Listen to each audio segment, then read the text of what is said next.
Justice Department protecting any friends or donors, sir? So this is a Democrat hoax that never ends. Lawmakers on Capitol Hill today faced renewed pressure to release more information about the federal investigation into the late convicted sex offender Jeffrey Epstein. Women who were sexually abused and trafficked by Epstein spoke publicly, some for the first time, demanding that federal authorities make the federal case files public. President Trump also responded to the demands for more documents. While the women called the push critical, Mr. Trump called it political. Says he doesn't believe you're implicated in these files, but many of your friends and donors may be, and he says that's why the Justice Department is redacting them and slow-walking the release. Is the Justice Department protecting any friends or donors, sir? So this is a Democrat hoax that never ends. You know, it reminds me a little of the Kennedy situation. We gave him everything over and over again, more and more and more, and nobody's ever satisfied. From what I understand, I could check, but from what I understand, thousands of pages of documents have been given. But it's really a Democrat hoax because they're trying to get people to talk about something that's totally irrelevant to the success that we've had as a nation since I've been president. Even if you look at D.C. right now, D.C., it's a totally safe zone. It's called a safe zone. That's a term. It's a term of art. It's a safe zone because it's very safe. You can walk down the street now and nothing's going to happen. No crime, no murders, no nothing. Because we had a lot of problems with certain places, and we still do. All run by Democrats, or for the most part run by Democrats. So what they're trying to do with the Epstein hoax is get people to talk about that instead of speaking about the tremendous success like ending 7 wars. I ended 7 wars. Nobody's going to talk about because they're going to talk about the Epstein whatever. I understand that we were subpoenaed to give files, and I understand we've given thousands of pages of files. And I know that no matter what you do, it's going to keep going.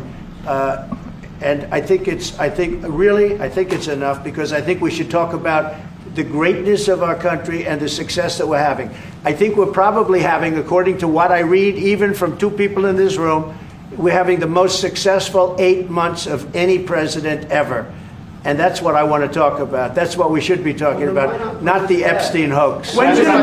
Trump, I am a registered Republican, not that that matters because this is not political. However, I cordially invite you to the Capitol to meet me in person so you can understand this is not a hoax. We are real human beings. This is real trauma.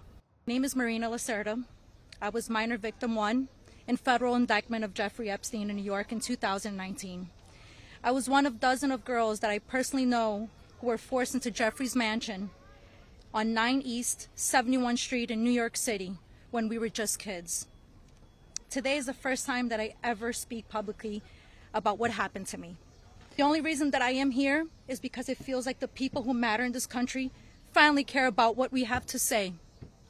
As an immigrant from Brazil, I feel empowered knowing that the little girl struggling to get by at 14 and 15 years old finally has a voice. For the first time, I feel like I matter as an American. I was only 14 years old when I met Jeffrey. It was the summer of high school. I was working 3 jobs to try to support my mom and my sister when a friend of mine in the neighborhood told me that I could make $300 to give an older guy a massage. It went from a dream job to the worst nightmare. Jeffrey assistant Leslie Groff would call me and tell me that I needed to be at the house so often that I ended up dropping out of high school before 9th grade. And I never went back. From 14 to 17 years old, I went and worked for Jeffrey instead of receiving an education. Every day I hoped that he would offer me a real job as one of his assistants or something important. I would finally have made it big, as, like we say, the American dream. That day never came. I had no way out. I was, until he finally told me that I was too old. I believed I was alone, and I was kept silent by the shame that was inside me and by the fear outside in the world. But I wasn't the only one. None of us were. And what once kept us silent now fuels that fire and the power of our voices. The days of sweeping this under the rug are over. We, the survivors, say no more. For me, the turning point was when I had my daughter. And on the day she was born, I knew I had a responsibility to protect her and to protect all children. The truth is, Epstein had a free pass. He bragged about his powerful friends, including our current president, Donald Trump. It was his biggest brag, actually. I would like to announce here today, us Epstein survivors have been discussing creating our own list. We know the names. Many of us were abused by them. Now, together as survivors, we will confidentially compile the names we all know who were regularly in the Epstein world. And it will be done by survivors and for survivors. My name is Jess Michaels, and I'm a 1991 Jeffrey Epstein survivor. 27 years.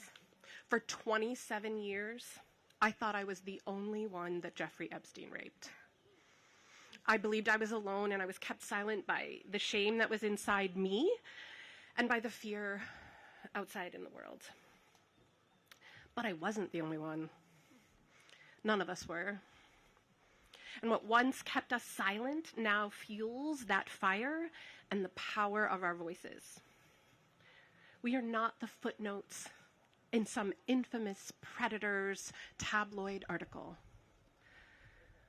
We are the experts and the subjects of this story. Yes. We are the proof that fear did not break us. Yes. And we don't just speak for ourselves, but for every survivor whose story is still unspoken. Yes. For those not with us today. This moment began with Epstein's crimes, but it's going to be remembered for survivors demanding justice, demanding truth, demanding accountability, and we will not stop until survivor voices shape justice, transform culture, and define the future. Know that these pictures exist, and I can describe them. There are about a dozen of them. The ones I specifically remember is two of them with topless girls of an uncertain age sitting on Trump's lap, and then Trump standing there with a stain on the front of his pants, and 3 or 4 girls kind of bent over in laughter. They're topless too, pointing at Trump's pants.